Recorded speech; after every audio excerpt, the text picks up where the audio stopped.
Je suis Bertrand Bisengimana et je suis le président du conseil d'administration de la Chambre de commerce et d'industrie franco-congolaise. Bertrand Bisengimana, C'est vous bien venez ça. d'assister à cette 8e édition de la Semaine française.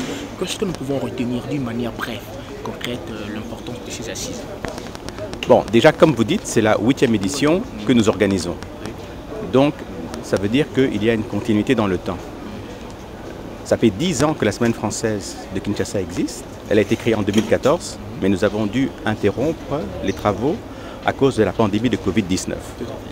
Et nous avons repris l'année passée en 2023 et nous continuons cette année en 2024. La Semaine française de Kinshasa a un caractère économique. Et donc, nous avons pris comme thème cette année les leviers de la croissance en République démocratique du Congo. Et dans ces leviers, alors, nous avons identifié des thèmes majeurs comme l'énergie, les mines, la santé. Aujourd'hui, la conférence portait sur le numérique, hier sur l'agroalimentaire. Et dans ces conférences, nous avons des invités de très grande qualité qui viennent exposer, donner leur vision et partager leur expérience. Voilà. Quels sont les avantages de ces 8e éditions? La 8e édition, c'est de poursuivre. Comme ce sont des salons professionnels qui sont annuels, l'important, c'est chaque fois de pouvoir aller plus en avant dans les thèmes qui sont abordés. Je vous donne un exemple. Hier, nous avions la conférence qui portait sur l'agroalimentaire.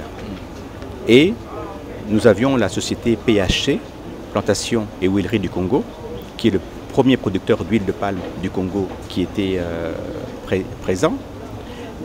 Et nous avions aussi M. Georges Forest, que tout le monde connaît, qui est aujourd'hui un des acteurs majeurs de la République dans l'agroalimentaire.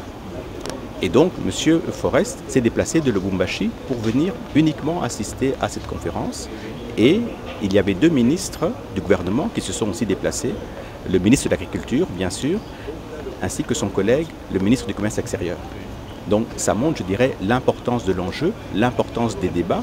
Quand vous avez des entrepreneurs, des opérateurs économiques comme M. Forest, comme Plantation et Huilerie du Congo, et que vous avez des ministres, ça veut dire qu'il y a aussi un véritable échange, un débat entre le politique et l'opérateur économique. Merci.